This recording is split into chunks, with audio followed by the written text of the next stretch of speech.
It's me, Mikey Pipes, and Peter Pan. Welcome back, guys. Welcome back. Today we're going back to a service call that we went to about 2 weeks ago. It was a Peerless PureFire high efficiency boiler. I'll put a link to the video up below. The issue was they don't have any hot water. And we found that there was some corrosion to the control board inside the machine that was caused by a leak X amount of time ago from an exterior thing. Anyway, yesterday morning they called Mikey Pipes. It's doing it again. And I'm like, all right, we'll get you the control and we'll fix this up for you. So here we are. I got Peter Pan with me. We're going back to this Peerless PureFire condensing high efficiency boiler. It's got an indirect. It's also got a mixing valve that's leaking some water and it's all effed up. But have no fear, St. Mike is here with Peter Pan. All right, let's get the show on the road. Thumbs up, comment, subscribe, share, all that good stuff. Let's go.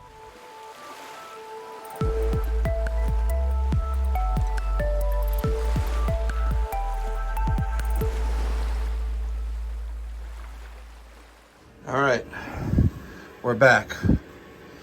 Here we are. This is the Peerless PureFire. It's the 210. Yep. And right now there's a call for heat. All right, this is our indirect circulator. And right now there's no power there. So let's just try something here. We're also gonna cut this nasty stuff out. See, it's leaking from up there, dripping down. A lot of cocky here on this mixing valve. We got something tits that's gonna go in.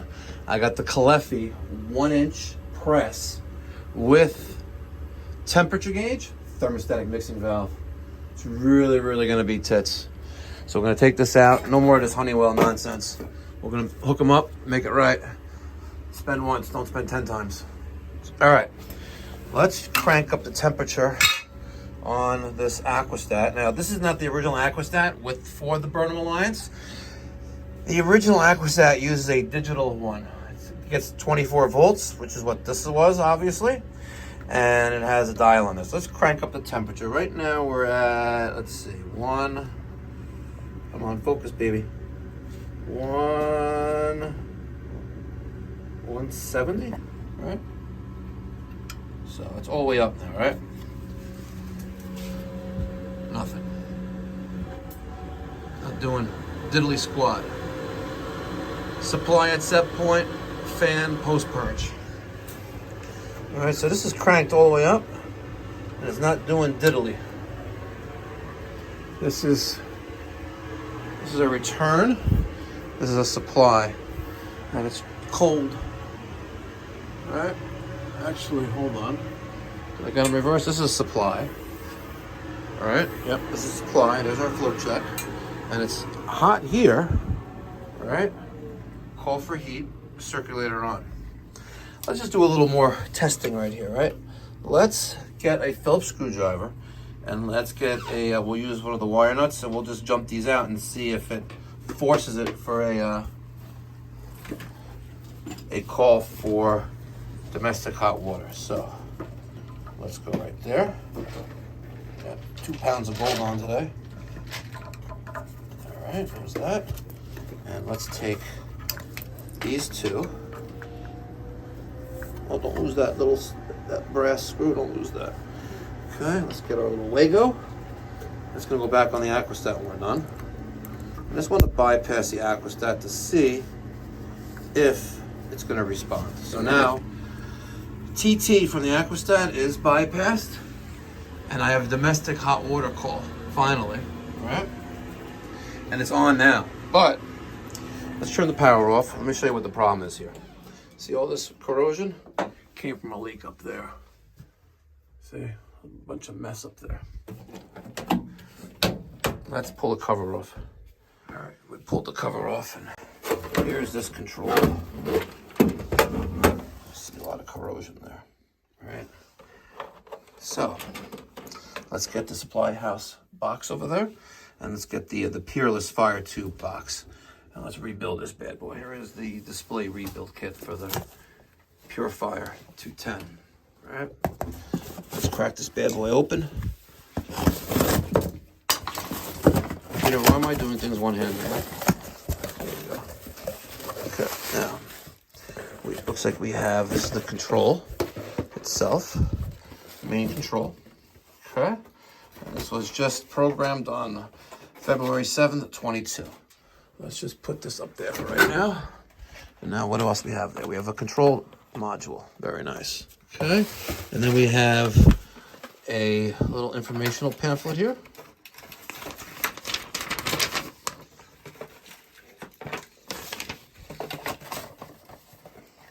Okay, pretty simple. Let's get the show on the road. All right, I took out 2 nuts from the top and the bottom here. Little ones right there. I was able to use my 3/8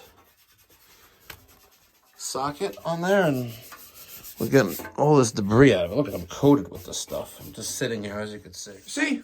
I'm sitting here. I'm kind of like straddling this boiler. Straddling. Well, Peter Pan cleans the cabinet. Very nice. Is it clean? Definitely got a lot out of this. Cocky.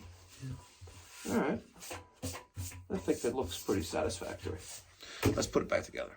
So one of the things that the rep over at, well, the technical support rep over at Peerless told me to do was to get some rubbing alcohol and try to clean the terminals off. So we're going to do that now because there's a lot of, as you can see, these terminals aren't really being used, but there's a lot of cocky there. So let's get some rubbing alcohol, and conveniently we stopped at Walgreens on the way here, and we'll clean these up a little bit. Take a look at this one.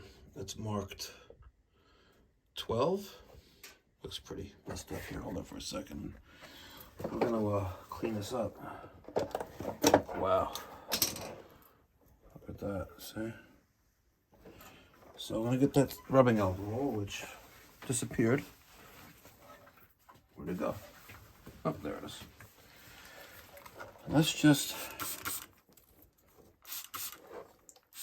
look at that. It does a great job. Wow. Right? It looks nice. Wow. Okay. I wonder if rubbing alcohol conducts electricity. What do you think? We should Google it. Google it. Let's Google it. So apparently it's really not conductive. And plus, Peerless told me to use it. The control board is screwed with 2 screws to this metal plate, 4 wires from left to right, blue, brown, white, black. And here is the new face plate. Is that a protective film on it, I hope? Yeah, okay. Nice.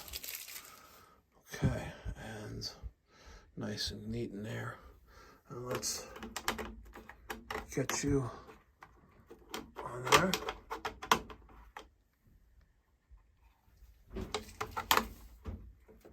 Or maybe not. There's 2 little clips right there. That's that. And there you go. Okay. Now, for the moment of truth.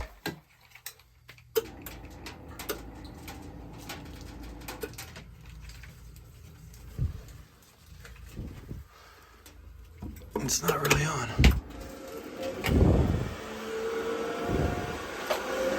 It's not really on. It fired up though, but we're not really in there. Let's see what we're doing wrong. Okay. Now we're into place. Power. Peerless PureFire. Stand by. I still got that outdoor sensor thing.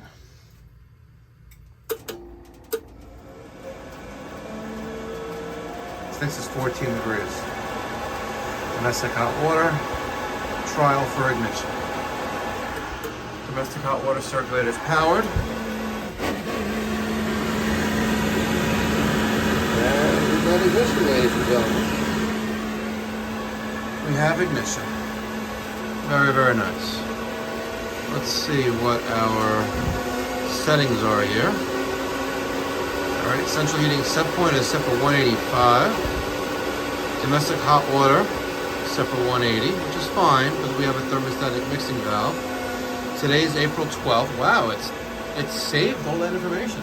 And we replaced the control and this, but it's still new. I guess they programmed it in. Interesting. And it is 1:22. It's a military time though. Tuesday, April 12th, 2022. All right, next up, we're going to replace the thermostatic mixing valve. Here's one of the old ones, Honeywell, and I am going to throw in the Caleffi. This is the 521616A 1-inch press thermostatic mixing valve with temperature gauge. Ooh, looks like the God is shining down on St. Mike. Okay. Let's get the show on the road. I've never put a Caleffi in before. There's our temperature gauge. All right. It's got these nuts, which acts as a union. And am I missing one? No. Okay. So this is for the mix side. Now the nut kind of like just gets on there. Oh. You see? There's cutouts in the ring. So all you gotta do is just go there like that and voila. So let's take that little washer there and it's gonna go into the mix side. Right. Okay, I'm draining down. Fortunately, I have a floor drain here and I'll be able to keep my boots dry. Yeah, I think someone needs a whole house of water filter. What do you think? Look at that coffee coming out of here. Nice, sexy coffee. Wow. So I'm gonna cut this out right up there. I need a new blade. It's dull. Very, very dull. Look at it. Takes like a minute to cut the copper. And this is brand new, by the way. Is it gonna land right into the bucket? Let's see. You can do it.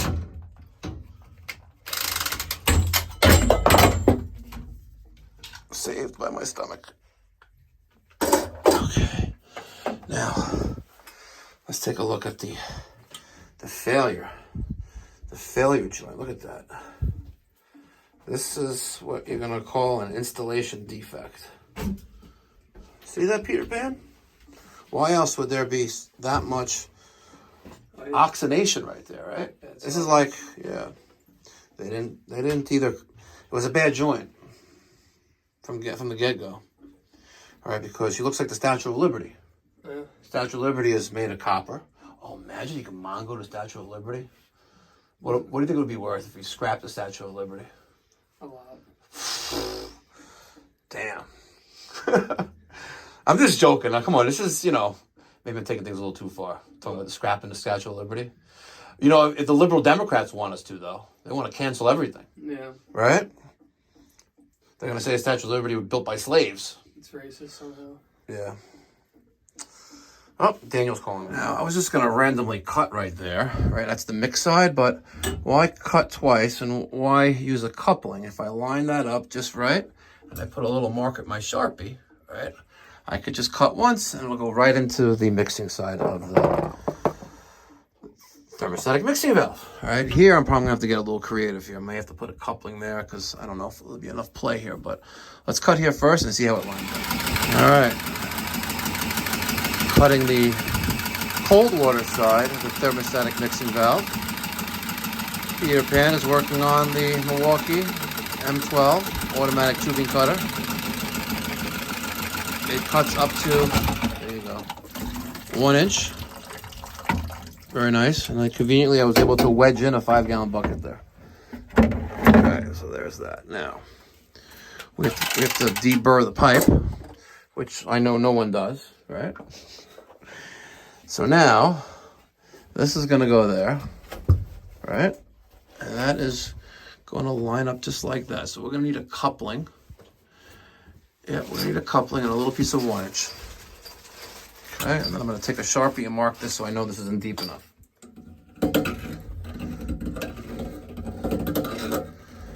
know they were going to say there's no way Mikey Pipes is going to show us him deburring the pipe. You know that, right? They were all thinking the same. Oh, God, I got coffee on my finger. Oh, it's almost worse than Navian juice. Look at this. I'm going to try this again. Watch this. Deep in there. All right, my finger's in there. Oh, you know what we're going to do? Let's take a picture, a quick little video, and send it to the homeowner because they're not home. Mm-hmm. So let's do that. Quick observation, ma'am. This is your domestic water, hot water leaving. This is iron coating the inside of your pipes. It's also affecting your plumbing fixtures, your toilets, your sinks, faucets, things like that. This is what you bathe in.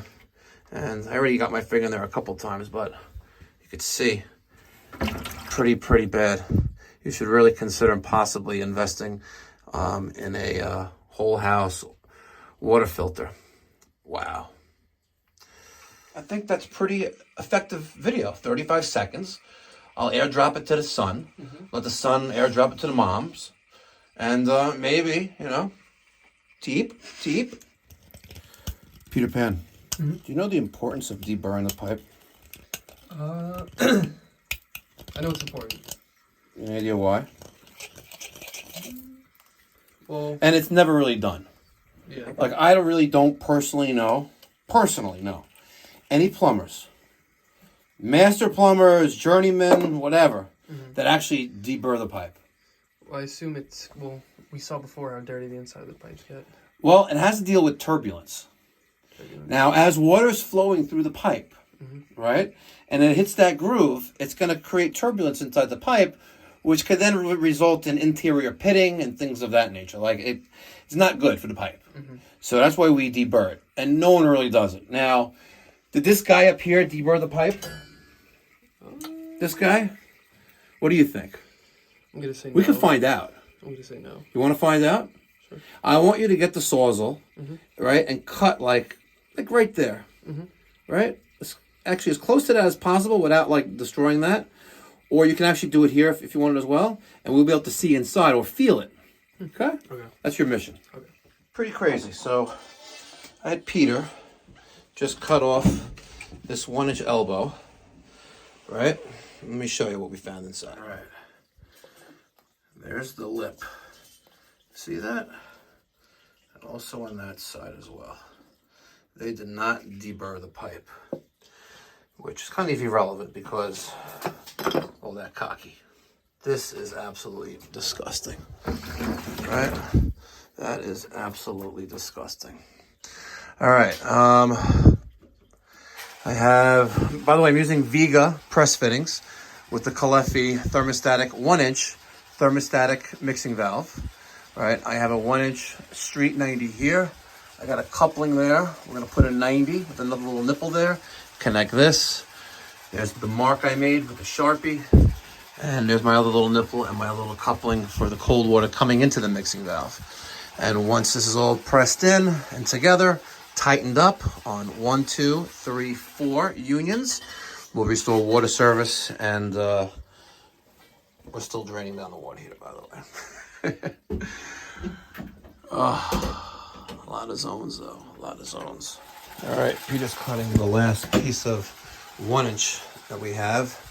I just want guys, to just take a moment to just appreciate the amount of time and skill it took to assemble all this. Now, I know every job could be done different, and, every plumber will do it differently, but, regardless of all that, the amount of time that it took to actually individually sweat every single joint in here, and there's probably hundreds of joints in this room, and it's not a big room either, right? There's probably only one plumber is going to work in here, maybe a journeyman or whatever, but spent countless amount of hours in here.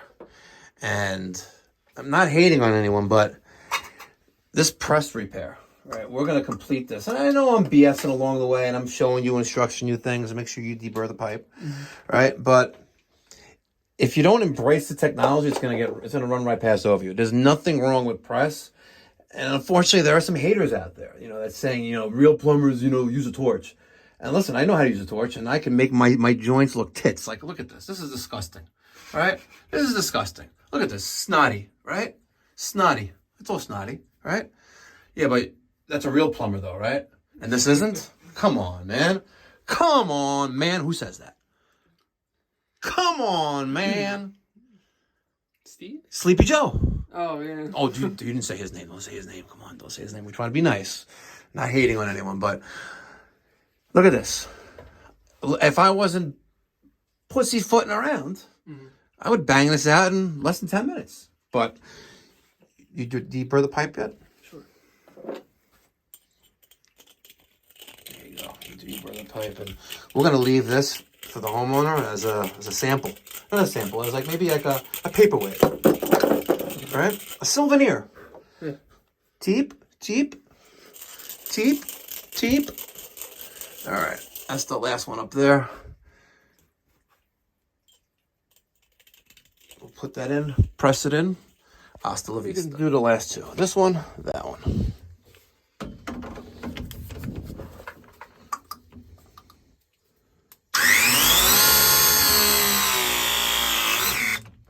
Uno más aquí.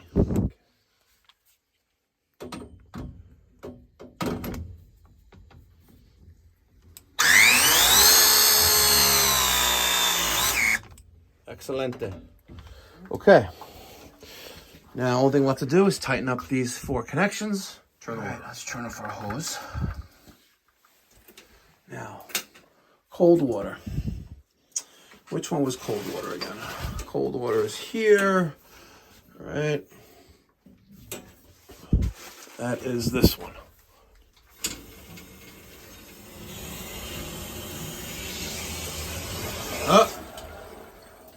Mikey Pipes forgot to press in a fitting. Look at that. Look at this. Russian. And I'm not even Russian. I'm like Eastern European. All right, take 2.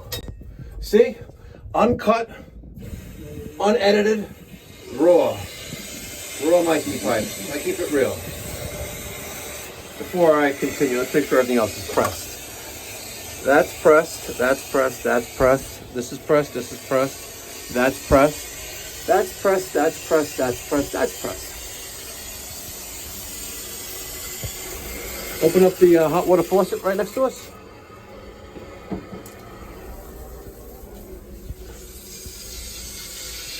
Okay. And now let's open up the hot water. Okay. And last but not least, there we go. Now all we have to do is adjust the mixing valve.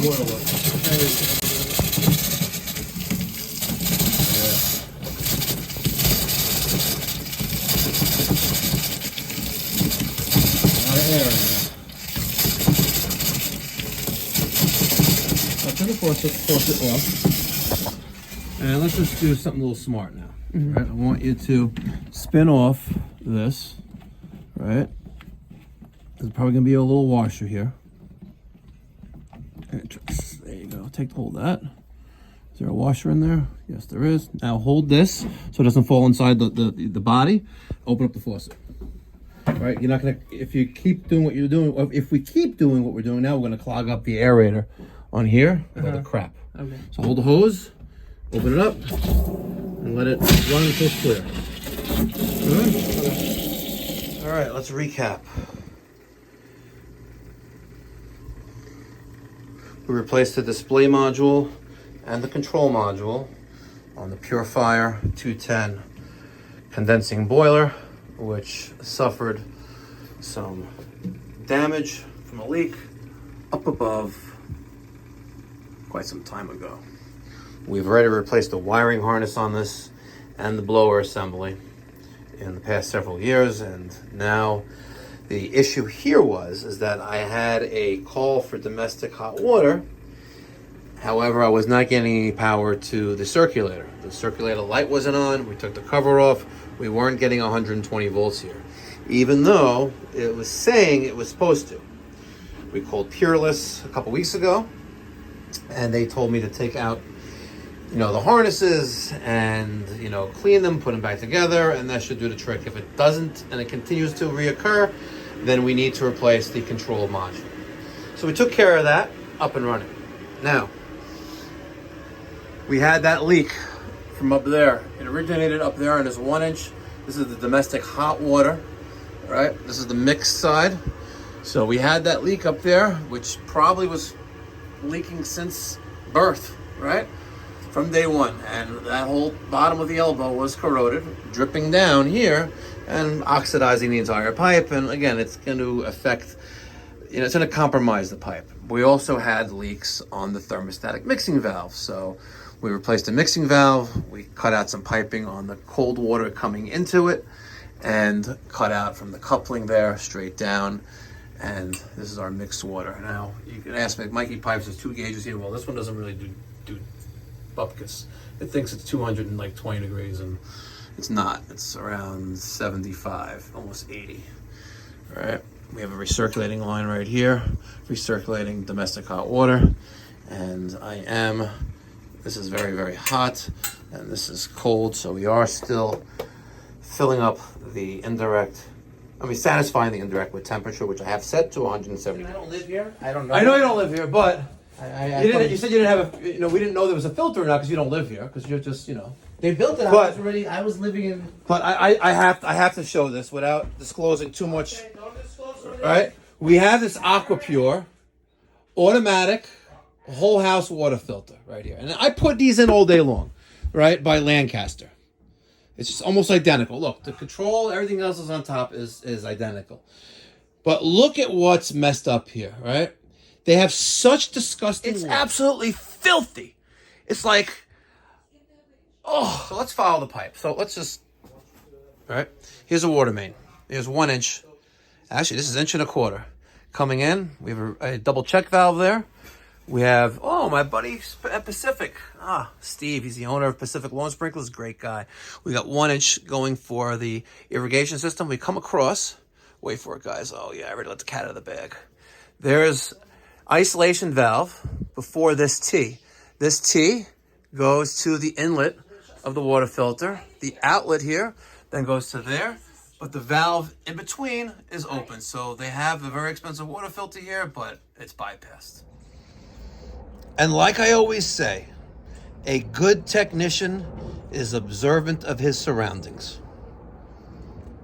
Saw disgusting water, residue on the inside of the copper piping we were cutting out.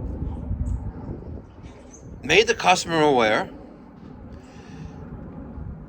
Tells his family. And she goes, well, I have a filter. And we inspect the filter, and of course we find the bypass valve open. And we have this quite an elaborate and also expensive system, not even doing anything. But we solidified our relationship with this customer. And just again, every single day you build and develop relationships with your clients, your clientele. Whether it's the people you're going to service or even at the supply house. Develop relationships and you'll go far in life. All right, guys. Be well. God bless. Stay safe.